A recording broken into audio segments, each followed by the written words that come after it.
Well, here we are again. Good to have you back. I'm happy to have you back.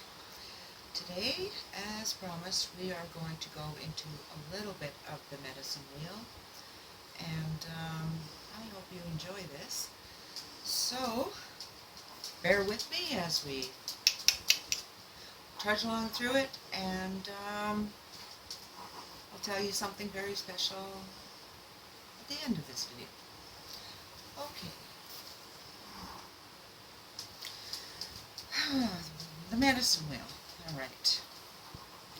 Today, let's go into the medicine wheel from a Cree perspective.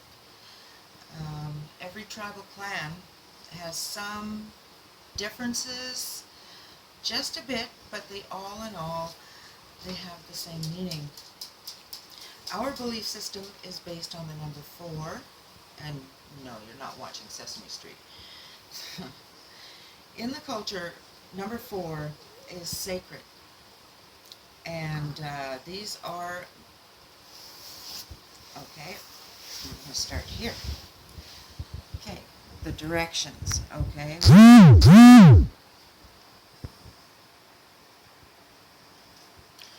North, east, south, and west. The 4 seasons, okay, which are summer and winter, spring and fall. So, and the 4 races of people also are represented on here, and the 4 parts of the human self, the 4 winds, and that's just a taste of the number 4 in the medicine wheel. We are going to be finding out that there is everything that has been represented in the medicine wheel. So we're going to start with the blue line around the wheel. This means that we all live under one sky, Father Sky.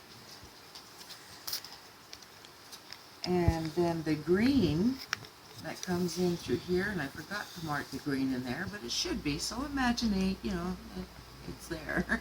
Means we all share the same Mother Earth, so we all live on the same grass. And okay, so and the 4 races of people. Now, please don't get offended. This wheel doesn't know political correctness. So please forgive me for not being politically correct. Okay, so moving on. We have the Eastern people,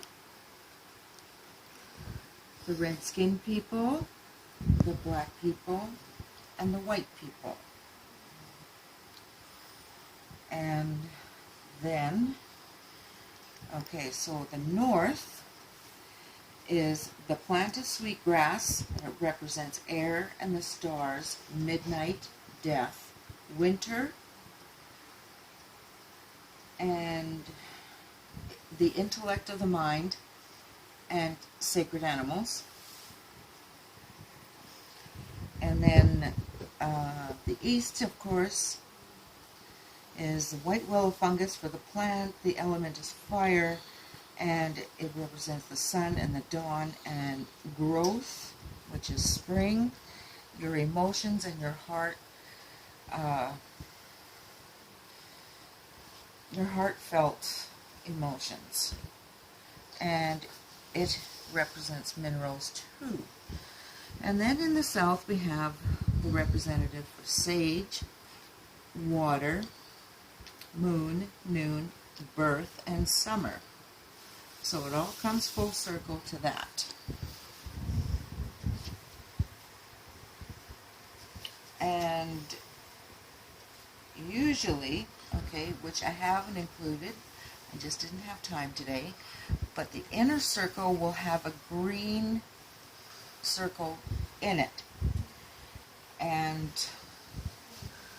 that is the attributes of learning and self-balance.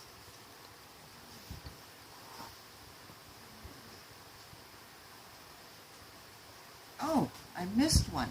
Sorry. The West. Huh. Okay, so the West represents the black people race. Sage. That's not supposed to be in there. But, yeah, I was working on it. Anyway, this would be cedar, I believe. Anyway, it represents the earth and the dusk and the maturity of oneself and the autumn. So, the inner circle, which is supposed to be green in here, is supposed to represent the given attributes of learning and of self-balance. So learning and self-balance in the inner green. And it also is significant with the beauty of the culture and the significance of animals being part of the natural world.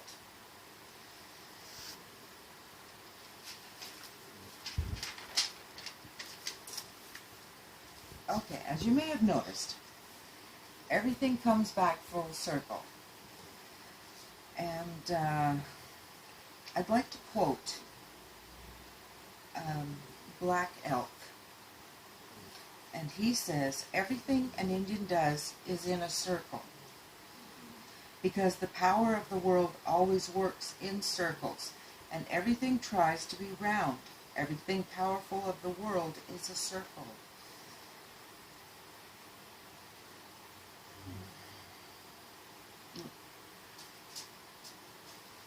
The sky is round.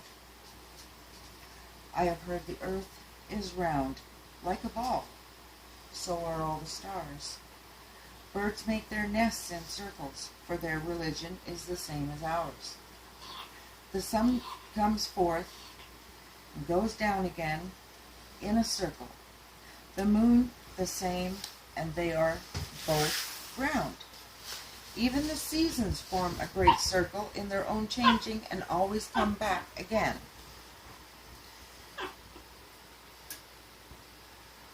The life of a man is a circle from childhood to childhood. So it is in everything where the power moves. Nicholas Black Elk was a holy man. Nicholas Black Elk was a medicine man as well as a holy man of the Oglala Lakota, which is Sioux. And at the age of 12,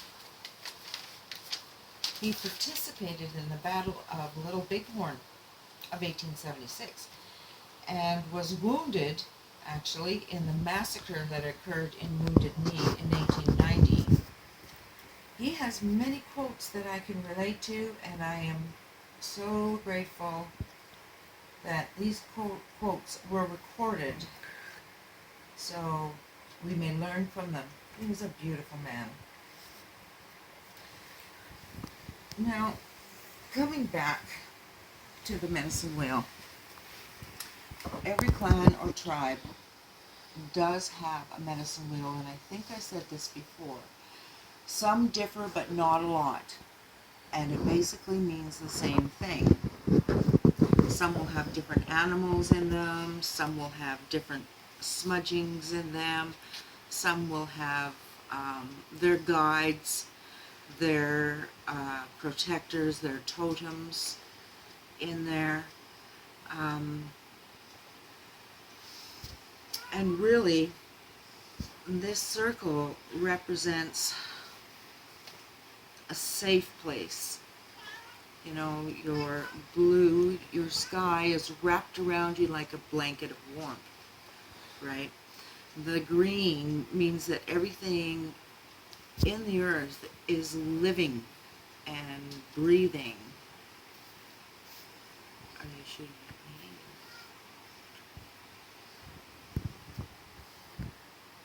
So everything in the earth is living and breathing right under your feet.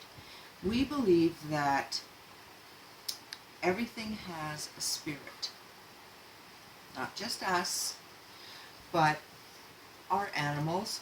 For instance,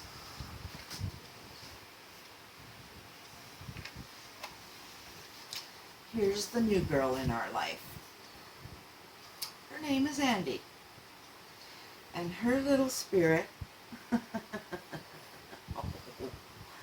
is one of just gentle, loving kindness. And they give back so much more than you give them. For me, anyhow. So, yes, and that's her story.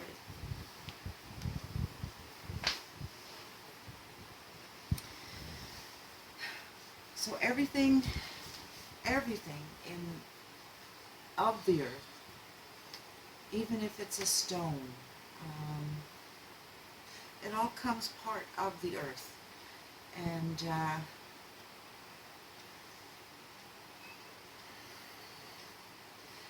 it's a wonderful way to think of reconnection about yourself and the earth and the things that are around you and the things that you take for granted.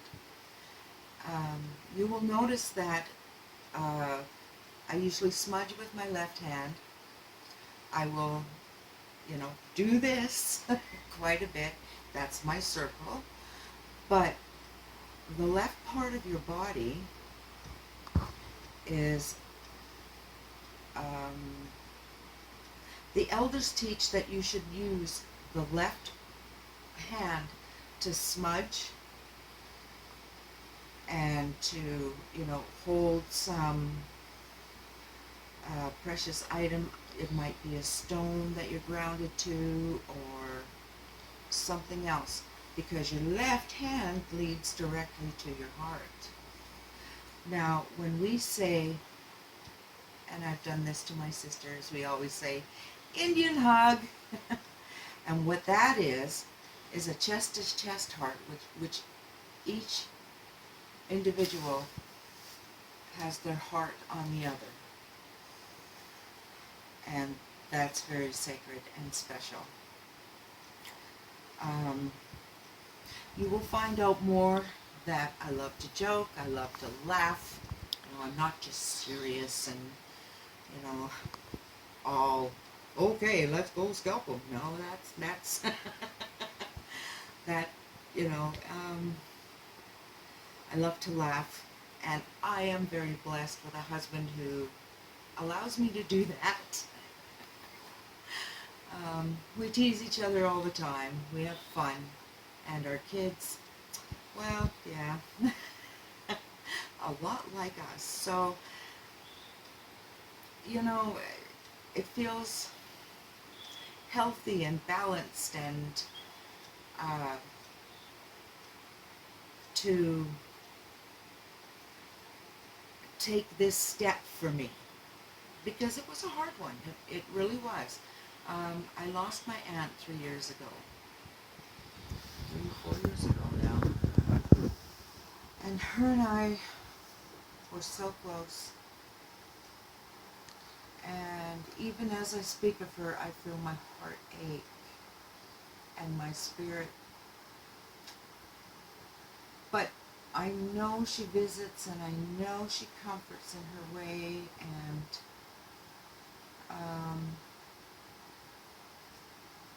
she's not in that pain mode with cancer. She is released. She is free. And I'm happy for that. but at the same time, we grieve because we're selfish. They're the ones. Alright, we grieve because we're selfish. We want to keep them here on the physical plane, to have them close to us physically. Um, they're the ones that are going on to other journeys, enlightenment, things like that. And so, we not only mourn their death, but we also celebrate their life.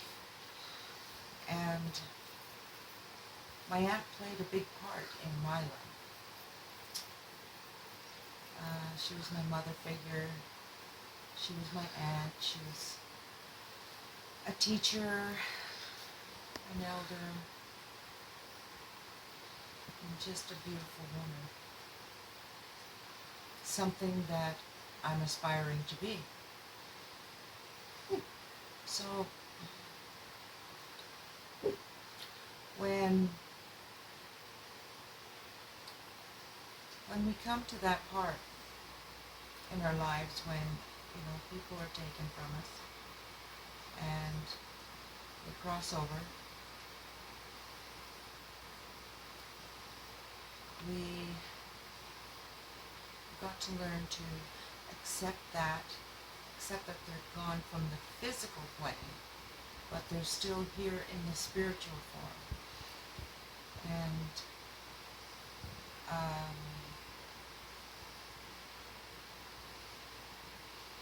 I have incorporated a whole lot of that kind of thing in my life. It is part of the right path. And the same with animal guides.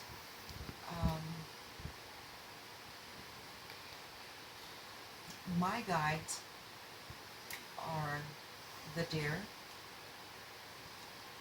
the turtle, and my protectors are the raven and the crow.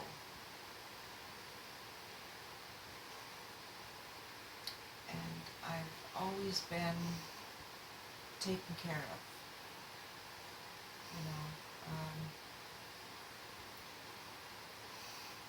And that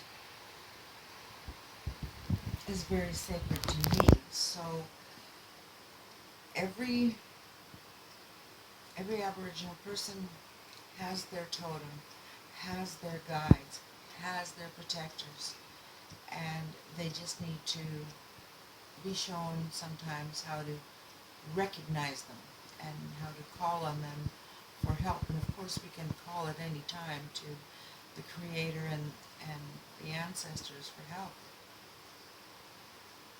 or options or whatever it is you're seeking. And we'll go into that probably in a few videos more. Because our next video, I am going to get into some Cree storytelling and, some legends and anecdotes and blurts and quotes probably, and just some fun stuff, so we can break this up a little bit and then, learn a little bit more, and then probably, go on some journeys after that, maybe go fishing or, interview some people that I'm tracking down, and it's going to be a lot of fun. So thank you again for joining us this evening.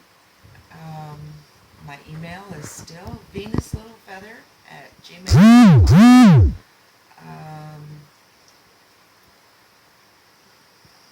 What's to come in the future is I'm going to be doing tutorials on dream catchers, beading, moccasin making, you name it. So it's going to be fun, and I'm going to have a blast with this.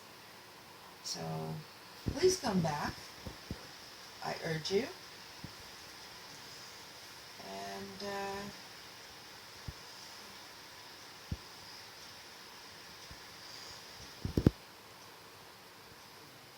And probably in the next couple of months, after we've filmed a good deal, there might be just an episode of the outtakes.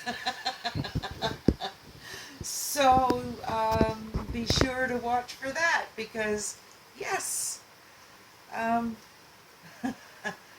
there's a few, but that's okay. So thank you again, and aho, all my relations.